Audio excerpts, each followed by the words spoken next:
Here we're on number 9, and we're looking at simplifying the expression 2 minus 5x over x minus 6, and then we have an additional rational expression. We have 4x minus 3 over 6 minus x.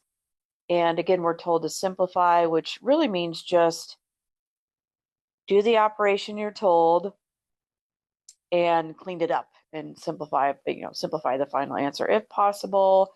Now, students tend to get tripped up here, x minus 6, 6 minus x, because they look different.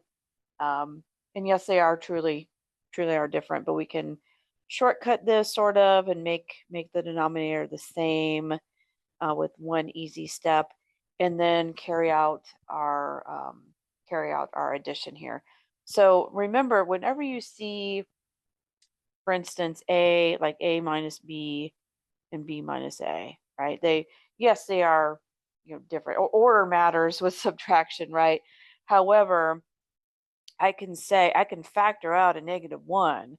I can say a minus b is the same as -1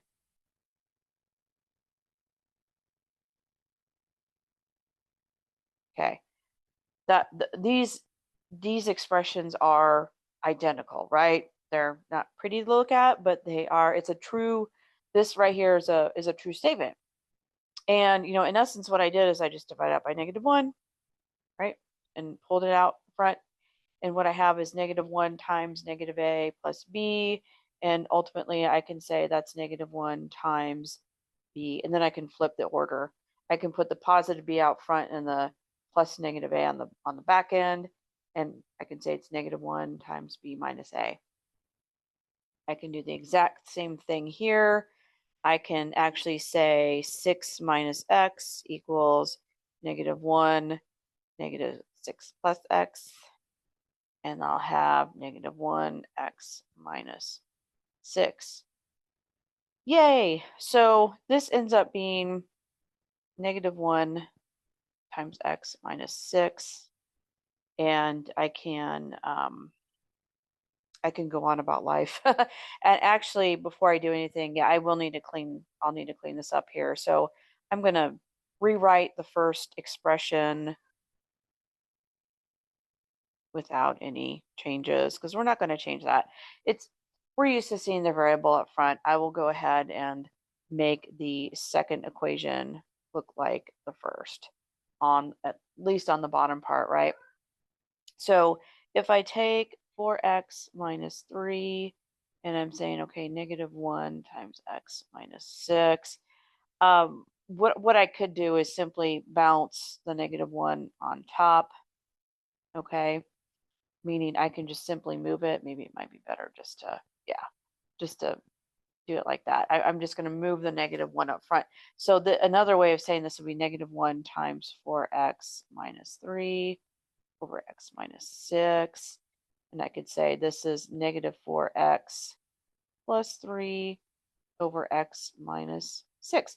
This is an equivalent statement. So I can actually put this -4x plus 3, making sure I did the distribution right, -4x plus 3. Yeah, I did this right.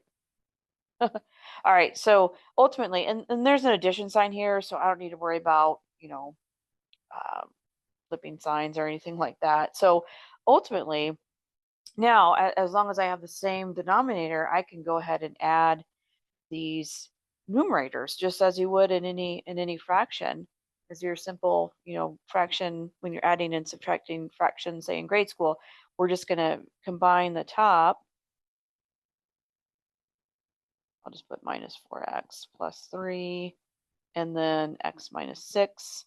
So ultimately you have, when we clean up the top, we'll have -5x, -4x, we'll have -9x plus 5 over x minus 6. So ultimately we have a nice simplified final answer.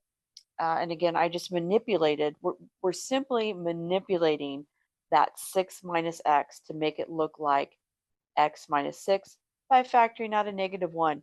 you can factor out a -1 on any expression you've got, no matter how small or big. You got to make sure, though, it's going to be useful to you.